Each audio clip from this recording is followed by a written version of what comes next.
Buenos días, un cordial saludo para la doctora Ámbar Pérez, doctora en la materia de enfermedades raras.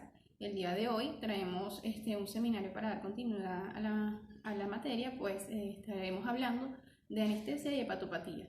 También le damos un cordial saludo a todos mis compañeros que nos reunimos por este medio para seguir avanzando en la parte académica. En mi persona, la doctora Flor Uzcategui, residente de tercer año de anestesiología. Para entrar pues en materia sobre la anestesia y hepatopatía, vamos primero a hablar sobre las generalidades del hígado. Primero que nada vamos a hablar sobre que él como órgano, que es el segundo órgano más grande del cuerpo, pesa entre 1.4 y 1.6 kilos, recibe el 25% del gasto cardíaco. Tiene un suministro único de la sangre dado por las arterias hepáticas y la vena porta, y una vena hepática que es responsable del 75% del suministro del flujo sanguíneo hepático. También es importante decir que su drenaje venoso es a través de la vena hepática derecha, izquierda y la media de la cava inferior. Desde el punto de vista metabólico, es la unidad funcional del hígado, es el ácido hepático y tiene una reserva funcional de la sustancia debido al suministro sanguíneo. Otra de las generalidades importantes del hígado es recordar que la prevalencia de pacientes con enfermedades hepáticas agudas y crónicas está aumentando y que los avances en las técnicas quirúrgicas y el manejo anestésico intensivo ha aumentado cada vez más en cuanto a las intervenciones quirúrgicas de este tipo de pacientes.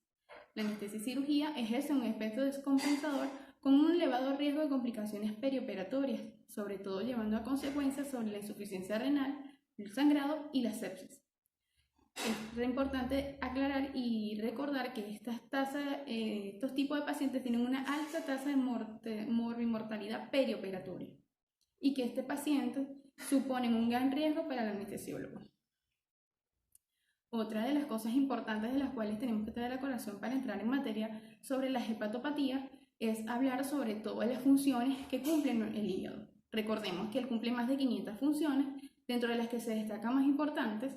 Tenemos que principalmente él cumple funciones sobre el metabolismo de los lípidos, sintetiza el colesterol, producción de triglicéridos, adicional a esto metaboliza los carbohidratos, genera actúa a nivel de la gluconeogénesis, la glucogenólisis y la gluconeogénesis. A nivel de lo que es la bilis, produce la bilis necesaria para la digestión de alimentos. A nivel de lo que es el depósito de sustancias, él acumula lo que es el glucógeno, la vitamina B12, el hierro, el cobre, entre otros. Transforma lo que es el amonio en la urea, desintoxica la sangre a través de la neutralización de toxinas. Sintetiza factores de coagulación, entre ellos el fibrinógeno, la protombina, la globulina convertidora, el factor antihemofílico y el factor Stuart. Y por último, entre las cosas más importantes, sintetiza proteínas, que eso es muy importante en el ámbito anestésico por el manejo de los fármacos, tanto que funciona a nivel de las albúminas y las lipoproteínas. Otra de las cosas que queremos traer a colación en este tema es sobre los factores que incrementan el flujo hepático y factores que disminuyen el flujo hepático. Dentro de los que lo incrementan tenemos que el paciente en posición supina, la ingesta de alimentos, la hipercapnia, la hepatitis aguda y algunos fármacos, entre los que ellos se incluyen los barbitúricos y aquellos que actúan con los inductores de enzimas P450. Todo lo que lo disminuye tenemos que es la porción de las posiciones verticales, los modos ventilatorios, el PPB y el PIB, la hipocapnia, la hipoxia, la cirrosis y algunos fármacos, entre los que incluyen los beta-bloqueantes, el propofol y los anestésicos volátiles. Otra de las cosas importantes que vamos a hablar acá sobre los cambios fisiológicos asociados a las hepatopatías, pues estamos claros que estos son pacientes inmunosuprimidos y que la difusión multiorgánica es el resultado de la alteración de la modulación hormonal. Por supuesto, la activación de citoquinas y sustancias provasoactivas y subproductos purificados del metabolismo del hígado dañado. Esto quiere decir que estos son pacientes sumamente delicados desde el punto de vista inmunosupresión, porque todas sus reacciones pueden llevarnos a una sepsis intraoperatoria. Otra de las consideraciones que vamos a hablar en este tema sobre desde el punto de vista cardíaco, tenemos que el paciente con hepatopatía tiene una circulación hiperdinámica. Esto a su vez nos lleva a una disminución de la resistencia vascular sistémica por vasodilatación periférica y a su vez disminuye el gasto cardíaco como respuesta compensadora. Esto a su vez nos lleva a una hipotensión sostenida, lo que nos va a dar una insuficiencia suprarrenal que normalmente se presenta y nos contribuye a un compromiso hemodinámico. La baja resistencia vascular sistémica puede enmascarar las patologías cardíacas. Estas patologías cardíacas muchas veces están asociadas a las miocardiopatías cirróticas y esto no es más sino la falla de la contractibilidad cardíaca ante el estrés de los pacientes cirróticos. Esto a su vez es importante aclarar que requieren tratamiento con vasopresores y diuréticos para prevenir el aumento de la presión venosa central y a su vez tenemos que tener en cuenta que la respuesta disminuye de la estimulación de los receptores beta. Entonces este tipo de cosas tenemos que tomarlas en cuenta a la hora de tener un paciente hepatópata en mesa operatoria. Otro de los cambios importantes que vamos a tener en este tipo de pacientes es a nivel respiratorio. Todo paciente hepatópata que esté asociado a su patología a la ascitis nos lleva a inmovilizaciones diafragmáticas junto con derrames pleurales probablemente que nos llevan a un deterioro mecánico que nos reduce la capacidad residual funcional. Promueven las atelectasias y los estados hipóxicos y esto produce una derivación arterovenosa intrapulmonar. Esto nos lleva a alteraciones vasoconstrictoras hipóxicas y alteraciones de la ventilación-perfusión que conducen el tiempo a la hipoxemia y a las acropatías. Hay dos patologías asociadas muy íntimamente con los cambios respiratorios, entre los que incluyen lo que es la hipertensión portopulmonar y el síndrome hepatopulmonar. En cuanto a la hipertensión portopulmonar, tenemos que hay un riesgo de fallo cardíaco derecho, que se diagnostica a través de un screening de ecografía en reposo y que este tipo de paciente está indicado para trasplante hepático, que todo este tipo de pacientes deben entrar a acto quirúrgico con el tratamiento de vasodilatadores. En cuanto al síndrome hepatopulmonar, tenemos que hay un desbalance en las sustancias vasoactivas, una pérdida de la capacidad vasoconstrictora que nos puede llevar a la hipoxemia, a la formación de chus arteriovenosos, que el diagnóstico se hace tras ecografía transesofágica con contraste y que el tratamiento definitivo para ellos es el trasplante hepático. En cuanto a la disfunción renal, tenemos que va a haber alteraciones hemodinámicas en la enfermedad hepática crónica que puede dar resultado a la difusión renal, con secundarias a las hipoperfusiones. También es importante decir que el uso de diuréticos y otros fármacos tipos nefrotóxicos pueden conducir a la sepsis y a la pérdida de sangre, que aumenta más el riesgo de pérdida del paciente. Y es importante también decir que la insuficiencia renal está muy unida o muy asociada a la insuficiencia hepática aguda, dándonos lugar a lo que son el síndrome hepatorrenal. En cuanto a los cambios hematológicos, puede presentarse anemia debido a las pérdidas hemáticas en este tipo de pacientes, hemólisis por hipereplenismo, anemias por enfermedades crónicas, aplasia de la médula ósea por difusión nutricional, coagulopatías, defectos de la coagulación, refleja fracaso de la síntesis hepáticas, desnutriciones, mala absorción de la vitamina K y necrosis hepatocelular que pueden prolongar el tiempo de protomina.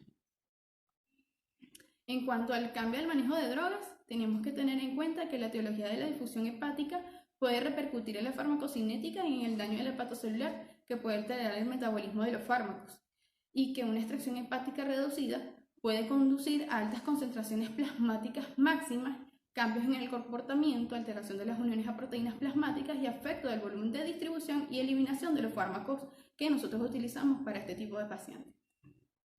En cuanto al riesgo de infecciones, como lo venía mencionando, estos pacientes con insuficiencia hepática aguda o crónicas a menudo cumplen con criterios para un síndrome de respuesta inflamatoria sistémica que incluso pueden llevar a infecciones que no están presentes.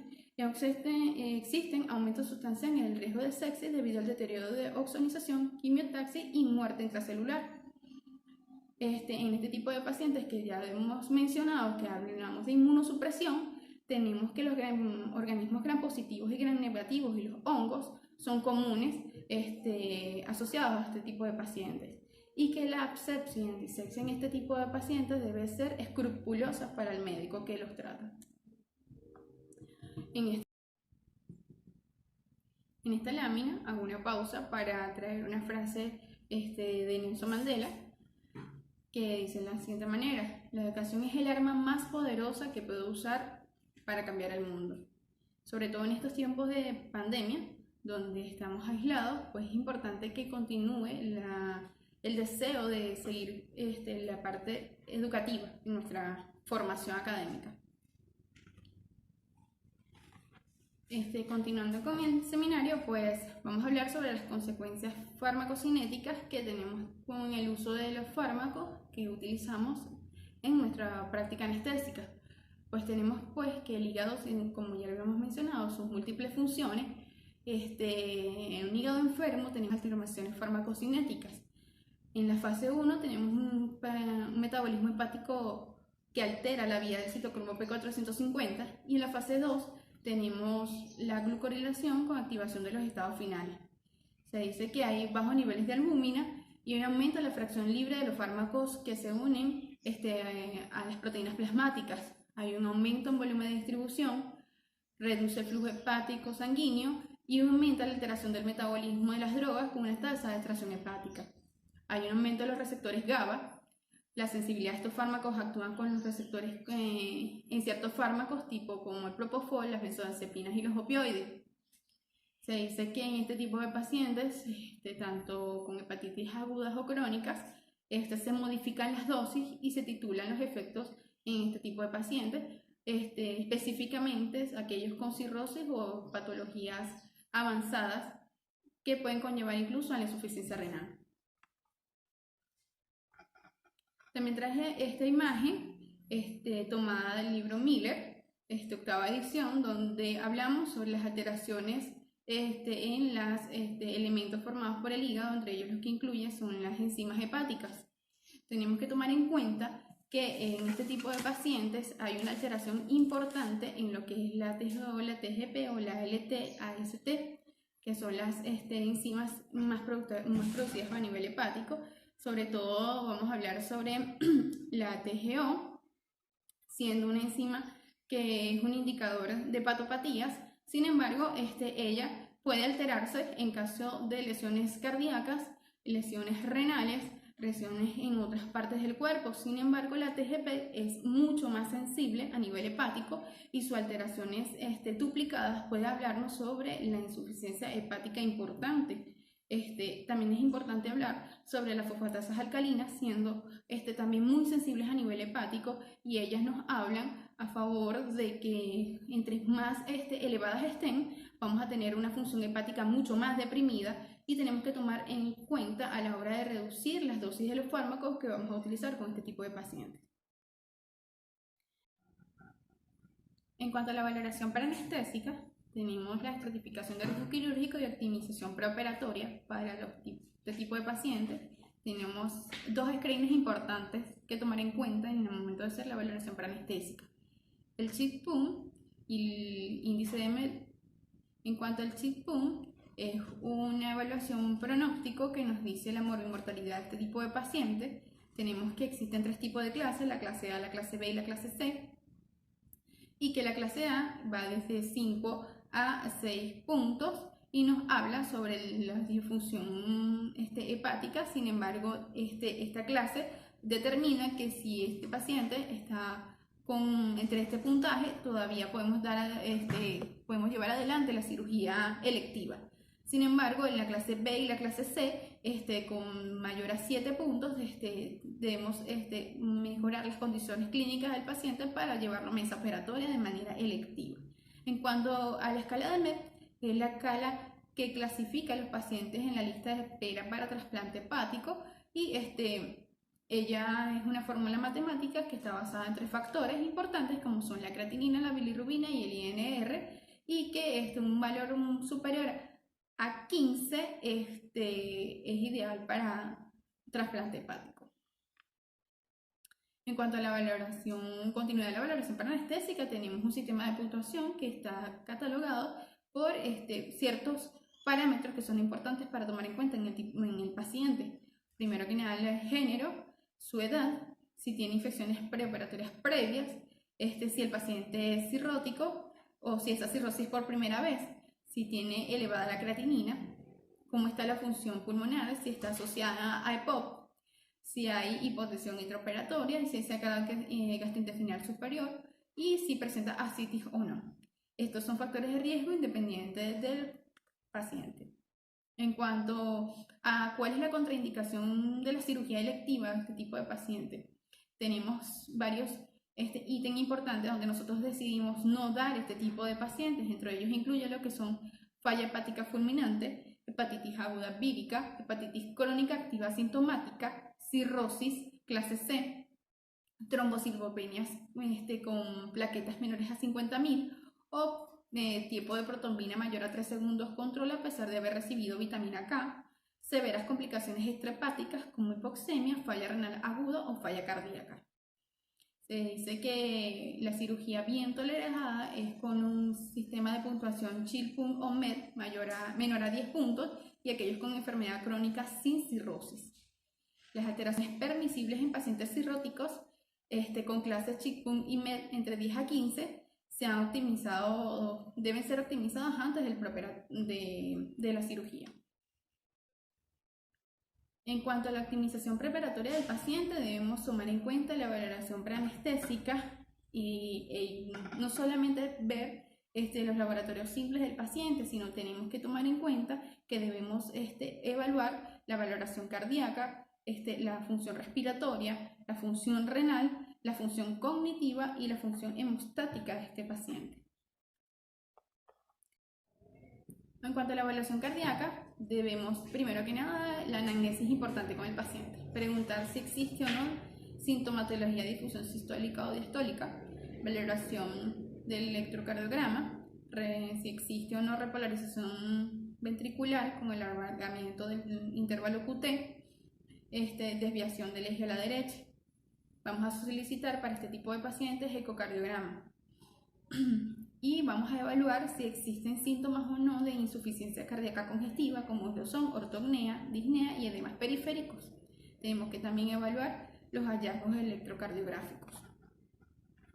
En cuanto a la valoración respiratoria, dos grandes síndromes que debemos considerar, como ya lo habíamos mencionado, el síndrome hepatocortopulmonar, donde debemos realizar un ecocardiograma en reposo y evaluar si existe o no severa difusión cardíaca y este tipo de pacientes pues diferir la cirugía. Si existen pacientes que se solicitan con ascitis, debemos evaluar rayos X de tórax y evidenciar si existe o no edema pulmonar, si existe derrame pleural.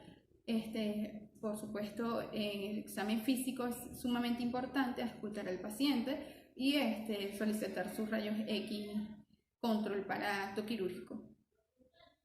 En cuanto a la valoración renal, evaluar la función renal, la creatinina, la urea y si existen alteraciones hidroelectrolíticas, por supuesto corregirlas antes del acto quirúrgico. Pues podemos tratar de corregir estas funciones antes de llevar al paciente a mesa operatoria. En cuanto a la función cognitiva, debemos evaluar los niveles de amonio. Recuerden que en un paciente cefalopático es mucho más difícil su manejo intraoperatorio, entonces tenemos que tener en cuenta que debemos evitar factores que desencadenen aún más la encefalopatía, por ejemplo la dieta proteica, alteraciones hidroelectrolíticas, el uso de benzodiazepinas y opiáceos. Sabemos muy bien que el metabolismo del hígado también en cuanto a la enfermedad hepática, ellos van a alterar la actividad GABA y por eso debemos disminuir las dosis de estos fármacos porque podemos conseguir que el paciente aumente la fracción libre del fármaco en el paciente y por lo tanto sea un retardo al despertar. En cuanto a la valoración de hemostasia, debemos evaluar los tiempos de coagulación, tiempo de protombina y prototrombina, el INR, la elevación del dímero D y alteraciones procoagulantes y el uso de anticoagulantes en estos pacientes.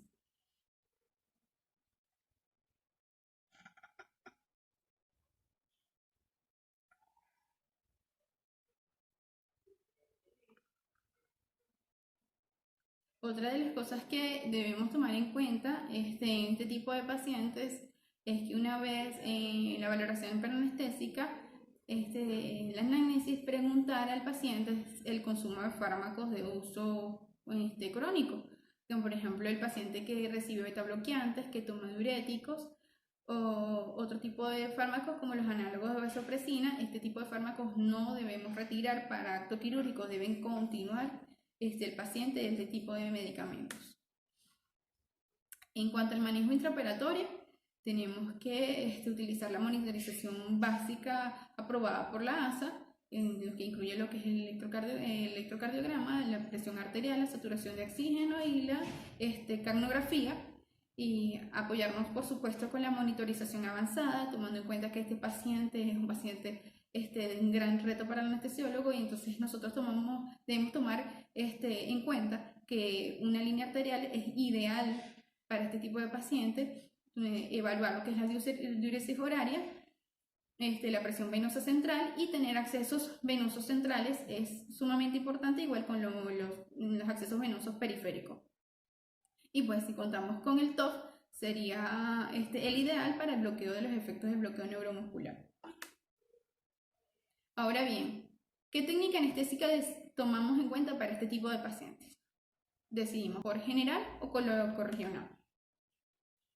Bueno, para empezar a hablar sobre la técnica anestésica que vamos a tomar en cuenta con estos pacientes, tenemos que hablar sobre los efectos anestésicos sobre la función hepática.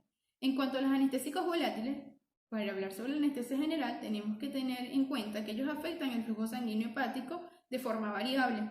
Ellos disminuyen el flujo sanguíneo total, que no es más que el flujo sanguíneo hepático arterial más el flujo sanguíneo portal.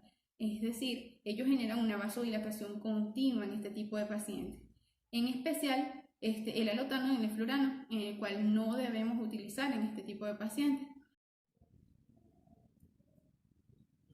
En cuanto al sevoflurano, tenemos que es un fármaco anestésico volátil que se utiliza de primera línea para el manejo de pacientes con hepatopatías, tomando en cuenta que tiene una rápida inducción y una rápida eliminación.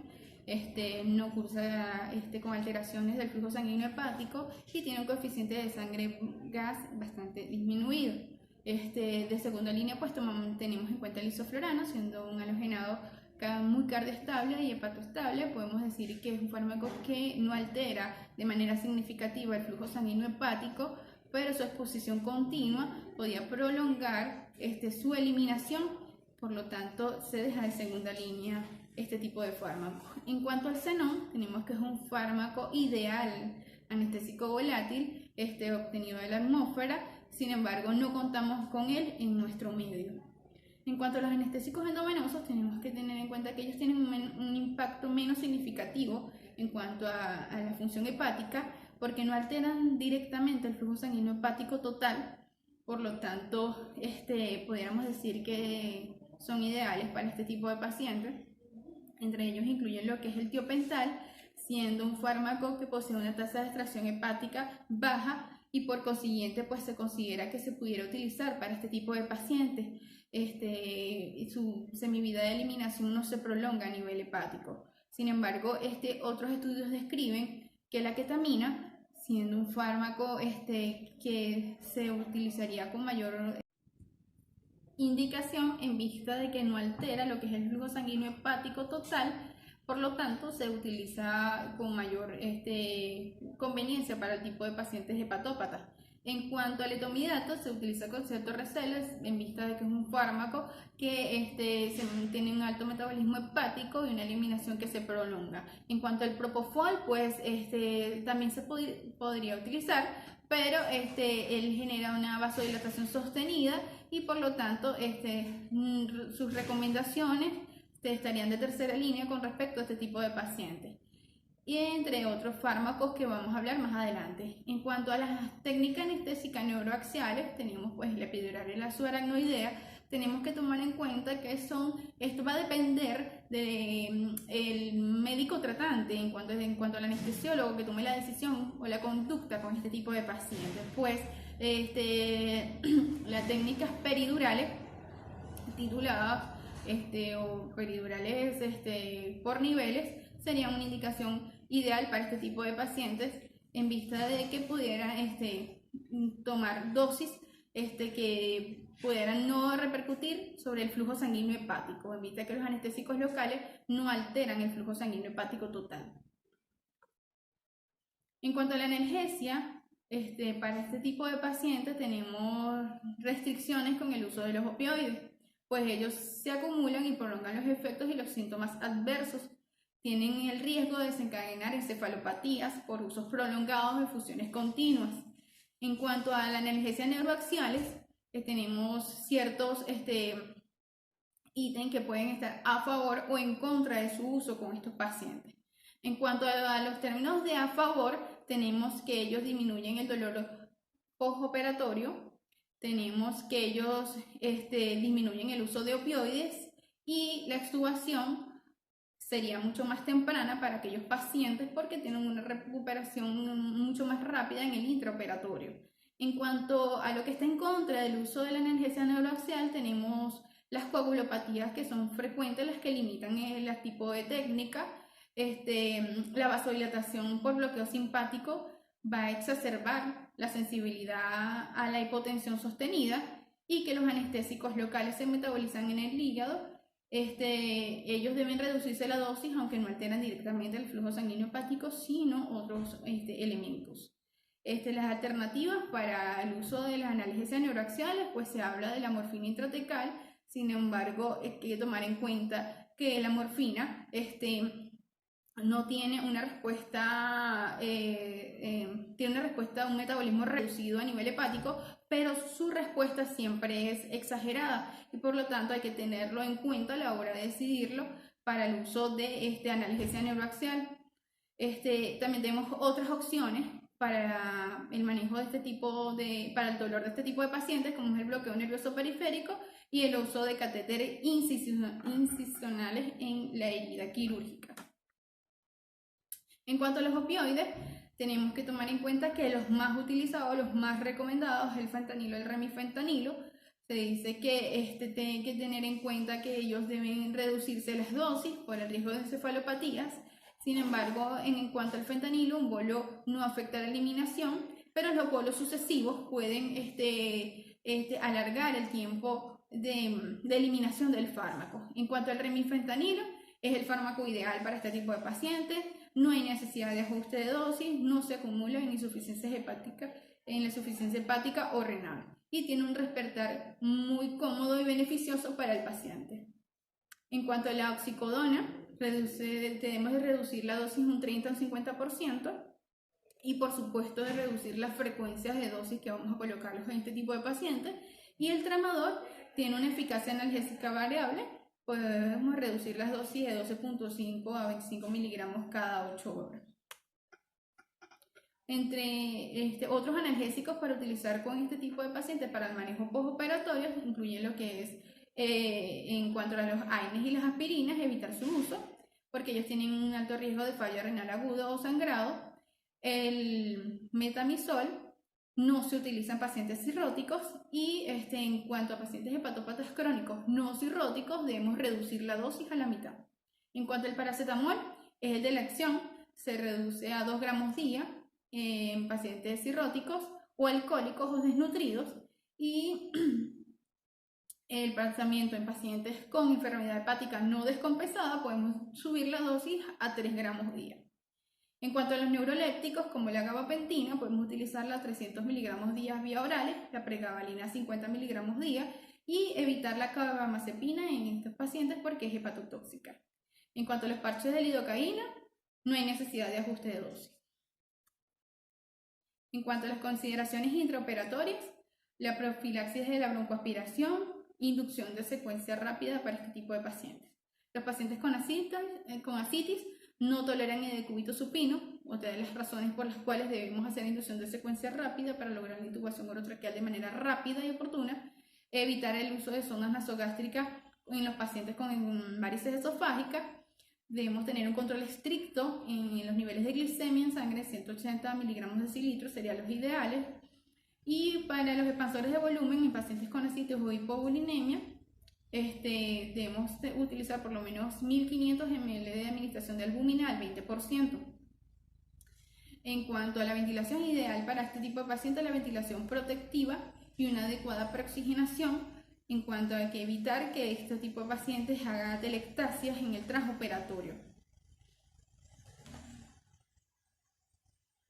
En cuanto a los cuidados postoperatorios de este tipo de pacientes, tenemos que tomar en cuenta pues la analgesia es importante para una rápida recuperación.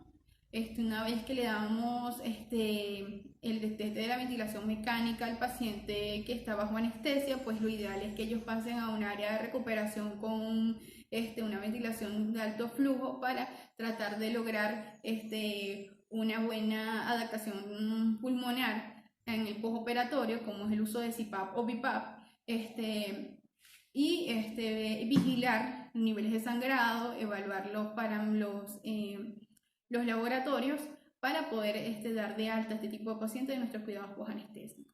Sin más que agregar, pues le damos las gracias por haber escuchado el seminario y que sirva para continuar el conocimiento en el avanzar de nuestra academia.